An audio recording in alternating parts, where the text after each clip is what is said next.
మీరు ఎందుకంత కంగారు పడుతున్నారు? మీరు ప్రశాంతంగా ఉండండి, మనం నిదానంగా అడుగుదాం. ఇంకేమని అడుగుతావు అల్లుడు గారు?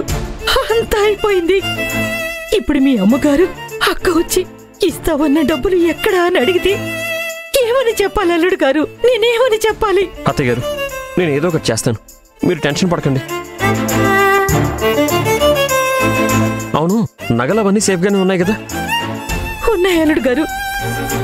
నిఖిల, ఒకసారి సరిగ్గా ఆలోచించు. సూట్ కేస్ చివరిగా ఎవరి చేతుల్లో ఉంది? నా చేతిలోనే ఉన్నింది బావగారు. అఖిల తన ఫ్రెండ్తో మాట్లాడుతుంటే నేనే సూట్ కేస్ తీసుకొని వీళ్ళ దగ్గరకు వచ్చాను. ఆ తర్వాత ముగ్గురం కలిసి ఫోటో దిగుదామని ఇక్కడ నిలబడ్డాం. అప్పుడే నా చేతిలో ఉన్న సూట్ కేస్ని కింద పెట్టాను. ఫోటో తీసుకొని సూట్ కేస్ వైపు చూస్తే ఇక్కడ సూట్ కేస్ కనిపించలేదు.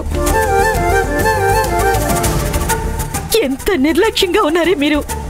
మీకు కొంచెం కూడా బాధ్యత లేదు. ఆగండి. ఇప్పుడు మీరు కోప్పడితే పనులు ఏమీ జరగవు. ఏమా నిఖిల, నువ్వు ఫోటోలు తీసుకునేటప్పుడు నీ చుట్టుపక్కల ఎవరైనా ఉన్నారా? తక్కువ మందే ఉన్నారు బావా, ఒక 4-5 ఉంటారు. సరేనండి అత్తయ్య గారు, మీరేం టెన్షన్ పడకండి, సూట్ కేసు ఖచ్చితంగా దొరుకుతుంది.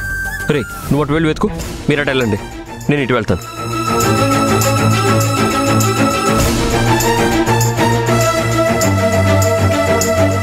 భగవంతుడా, ఎందుకు నా కూతురు జీవితాన్ని ఇంతలా పరీక్షిస్తున్నావయ్యా? ఏదో ఒకటి చేసి సమస్యని పరిష్కరించయ్యా. నా కూతురు పెళ్లి ఎలాగైనా జరిగేలా చూడు స్వామి, చూడు.